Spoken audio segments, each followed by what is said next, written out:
Shankar jewellers Sirsa भरोका वाले शिशपाल सुथार व हवा सिंह सुथार का मशहूर हॉलमार्क ज्वेलरी शोरूम। हमारे यहाँ सोने व चांदी के आभूषण हर समय तैयार मिलते हैं और ऑर्डर पर भी तैयार किए जाते हैं। शंकर ज्वेलर्स पीएनबी वाली गली रूड़ी बाजार सिरसा। अधिक जानकारी के लिए संपर्क करें 9466732005 या 9416388442। नमस्कार, स्वागत आपका केयर याना पे। मैं हूं आपके साथ रमेश जाखड़। इस वक्त मैं मौजूद हूं मेरे खुद के गांव भरोखा में और यहां पे आपको बता दूं कि जो पीछे जो किसान आंदोलन हुआ था दिल्ली में, वो तो आपको अच्छे से याद होगा, भली भांति तरीके से आप उससे वाकिफ होंगे। लेकिन उसी तर्ज पे जो है वो एक और आंदोलन शुरू होने की कगार पे है। अब पहले जो है वो 3 दिनों का अल्टीमेटम जो है वो दिया जाएगा, 3 दिनों तक सांकेतिक धरना प्रदर्शन जो है वो किया जाएगा और उसके बाद ये कदम जो है वो बड़ा भी हो सकता है। ये क्यों हो सकता है, कि इसकी क्या तैयारियां चल रही है, वो तमाम डिटेल बताने के लिए मैं आपको यहाँ पे ये कुछ लोगों को दिखाना चाहूँगा। अखिल भारतीय किसान सभा से कुछ साथी यहाँ पे मेरे खुद के गांव भरोखा में आए हुए हैं और यहाँ पे आप देखिएगा कि इनका विचार सुनने के लिए, इनको सहयोग समर्थन करने के लिए जो है वो गाँव के अच्छे खासी संख्या में युवा हैं और बुजुर्ग किसान हैं, वो तमाम यहाँ पे पहुँचे हुए हैं। अब दरअसल मामला क्या है कि जो किसान आंदोलन के दौरान जो सरकार के साथ वार्ता हुई थी और सरकार ने जो है वो जो किसानों की मांगे मानी थी और उस मांगों के आश्वासन के बाद जो है वो धरना खत्म किया गया था, वो मांगे जो है वो अभी तक इम्प्लीमेंट नहीं हुई हैं। हालांकि कानून जरूर रद्द हुए हैं, लेकिन कानून के साथ साथ और बहुत सारी मांगे थी वो अभी तक नहीं मानी गई है। तो उन मांगों को मनवाने के लिए पूरे देश भर में जितने भी प्रदेश हैं, उन सभी प्रदेशों की राजधानी में 3 दिनों का महापड़ाव जो है वो रखा गया है। पूरी जानकारी के लिए अखिल भारतीय किसान सभा से महासचिव है मेरे साथ मौजूद, इनसे बातचीत करते हैं। सर, अगर बात करें तो कौन सी डेट है और क्या मुख्य मांगे हैं और किस तरह से ये कार्यक्रम रहेगा? 26 से 28 नवंबर को सभी राज्यों की राजधानियों में और हमारा पंचकुला सेक्टर 5 के अंदर पूरे प्रदेश के किसान एकत्रित होंगे। हमारा एकत्रित होने का जो कारण है कि मोदी सरकार ने देश के किसानों के साथ विश्वासघात किया है।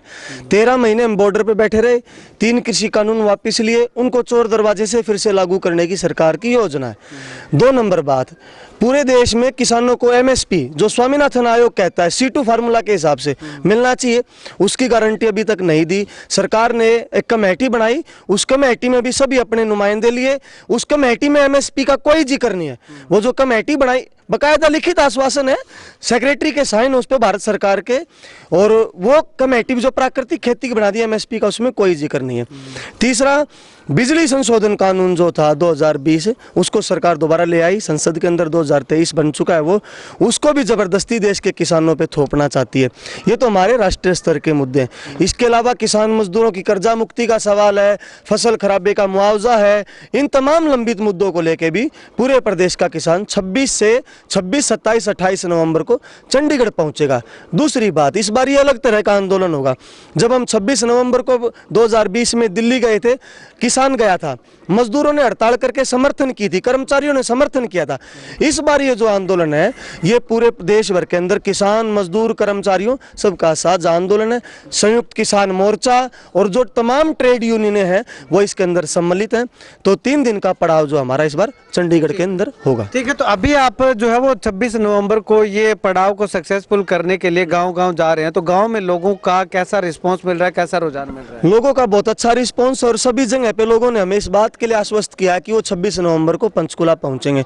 और दूसरी बात ये है कि ये लोगों की खुद की लड़ाई है, ये कोई राज बदलने की लड़ाई नहीं है, ये जो है किसी के नेता बनाने की लड़ाई नहीं है, ये लड़ाई उनके खुद की लड़ाई है, उनकी फसल और नस्ल को बचाने की लड़ाई है। इसलिए सभी गाँवों में, आज सिरसा के कई गाँवों में हमने दौरा किया है, अभी हम यहाँ आपके खुद के गाँव में है, और सभी गाँव वासियों ने उत्साह के साथ हमें कहा कि वो जरूर पहुंचेंगे। ये आह्वान अगर बात करें तो अखिल भारतीय किसान सभा का है या संयुक्त किसान मोर्चा? नहीं, ये संयुक्त किसान मोर्चा का है। 24 अगस्त को दिल्ली के तालकटोरा स्टेडियम में संयुक्त कन्वेंशन हुई थी, वहां से जो है संयुक्त किसान मोर्चा का आह्वान है। इसमें किसान सभा भी शामिल है और अन्य किसान संगठन सभी इसमें शामिल है। ठीक है, और एक आखिर में मैं आपसे जानना चाहूंगा, जो किसान हमारे वीडियो को देख रहे हैं उनसे क्या अपील करना चाहेंगे, कैसे पहुंचेंगे? कोई व्हीकल आएगा या खुद के व्हीकल से जाना होगा? हाँ, हमारी अपील ये है कि एक तो आपके दर्शकों से कि वो भी 26 नवंबर को जरूर पहुंचे, किसानों की आवाज को बुलंद करें। दूसरा, अभी भावदीन टोल पे यहाँ पे मीटिंग हुई थी ट्रैक्टर ट्रेली के साथ, किसान की पहचान ट्रैक्टर ट्रेली से ही है, और जब हम पिछली बार गए थे तब भी सरकार ने कोई सहयोग नहीं किया था। इस बार भी हमने ये अपील की है,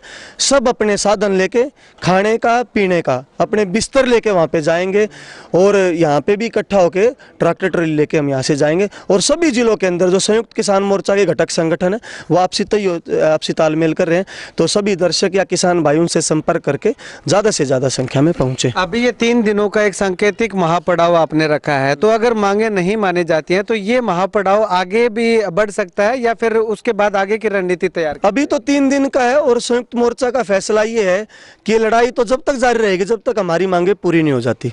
2024 के अंदर चुनाव है, अभी पड़ाव है, आगे आंदोलन होंगे और फिर भी हमारा समाधान नहीं किया तो देश की गद्दी से जो है प्रधानमंत्री को हम हटा के छोड़ेंगे, ये हमारा निर्णय है। चलिए, शुक्रिया बातचीत के लिए। तो यहाँ पे मेरे गांव से हैं मास्टर जी, इनसे बातचीत करते हैं, काफी अच्छी भूमिका निभाते हैं। सर, क्या कुछ कहना चाहेंगे? गांव में किसान जो है वो क्या कुछ कह रहे हैं इस महापड़ाव को लेकर के? गांव के अंदर किसानों में काफ़ी रोष है इस बात का कि सरकार ने 13 महीने दिल्ली के अंदर जो आंदोलन हुआ, किसान आंदोलन, उसके बाद जो वार्तालाप की गई उसमें जो वादा किए गए थे उन वायदों से मुकर के सरकार पुनः एक बार फिर कुठाराघात करना चाहती है। तो किसानों में भारी आक्रोश है और किसान बढ़ चढ़कर इस आंदोलन में भाग लेंगे। न केवल किसान भाग लेंगे बल्कि मैं सर्व कर्मचारी संघ हरियाणा का जिला ऑडिटर होने के नाते हमारी डिस्ट्रिक्ट लेवल पे भी मीटिंग हुई। हमारा ऑल इंडिया का जो राज्य सरकारी कर्मचारी महासंघ जो फेडरेशन है उसका निर्णय ये है कि इस आंदोलन को सफल बनाने के लिए कर्मचारी इसमें बढ़ चढ़कर भाग लेंगे। तो सभी जो मेरे गांव से भी मैंने अपील की है कि वो लोग बढ़ चढ़ के भाग लेंगे। ठीक है, शुक्रिया सर। थोड़े शब्दों में आप क्या कुछ कहना चाहेंगे? किस तरह का रिस्पॉन्स, किस तरह का रुझान जो है वो किसानों का इसके प्रति देखने को मिल रहा है? जाखड़ साहब, मैं आपके चैनल के माध्यम से एक बात कहना चाहता हूँ कि आज तक 2020 से पहले ये कहा जाता था कि किसानों में एकता नहीं हो सकती, ये विभाजित और विभाजित रहेंगी। लेकिन 2020 में हमने देखा किसान एकजुट हुए, किसानों की चेतना बढ़ रही है, किसान अपनी मांगों और मुद्दों को लेकर जागरूक हो रहे हैं। हम जिन जिन गाँवों में जा रहे हैं हमने लोगों से बात की, हमने किसानों से बात की है, उनके साथ बैठ के चाय पानी पिया है। तो किसान कह रहा है कि जो हमारी लड़ाई है, हम बॉर्डरों से उठ के आए थे लेकिन उस दौरान जो सरकार ने हमसे वादे किए थे वो मुकर गई है और मौजूदा सिस्टम में जो किसान है उसका जो जीवन है वो इतना आसान नहीं रहा। एमएसपी की लड़ाई या दूसरे सवाल है, ये लड़ाई लड़नी पड़ेगी और किसान ये लड़ाई लड़ने के लिए तैयार है और हमें बहुत बेहतर रिस्पॉन्स मिला है और इसका नज़ारा आपको 26, 27, 28 नवंबर के महापड़ाव में पंचकुला में देखने को मिलेगा। चलिए, शुक्रिया बातचीत के लिए। तो यहाँ पे आपको बता दें कि 26 नवंबर 2020 का दिन था कि जब किसान जो है वो थोड़ी संख्या में चल करके जो है वो दिल्ली में पहुंचे और वहां पे जो है वो लाखों की तादाद में अपना डेरा वहीं पे जमा लिया। और एक जो है वो ये 26 नवंबर 2023 का दिन होगा कि जहां पे किसानों के साथ साथ मजदूर है, व्यापारी है, तमाम वर्ग के जो लोग हैं वो इस बार चंडीगढ़ में और पंचकुला में अगर बात करें तो वहां पे पड़ाव डालने के लिए जा रहे हैं। फर्क सिर्फ इतना है कि वो अनिश्चितकालीन पड़ाव था और ये केवल 3 दिनों का पड़ाव है। अब ये 3 दिनों का पड़ाव क्या अनिश्चितकालीन में तब्दील होता है या फिर 3 दिनों के इस पड़ाव के अंदर सरकार जो है वो तमाम किसानों की मांगों को मान करके इस अनिश्चितकालीन पड़ाव को जो है वो रोकने में सफल हो पाती है, वो आने वाला वक्त बताएगा। खैर, आप इस वीडियो को लेकर के क्या कुछ कहना चाहेंगे और आप इस 3 दिन के महापड़ाव के बारे में आपकी क्या कुछ राय है कमेंट सेक्शन में कमेंट करके जरूर बताइएगा। कैमरा से बिट्टू महल के साथ रमेश जाखड़ के हरियाणा।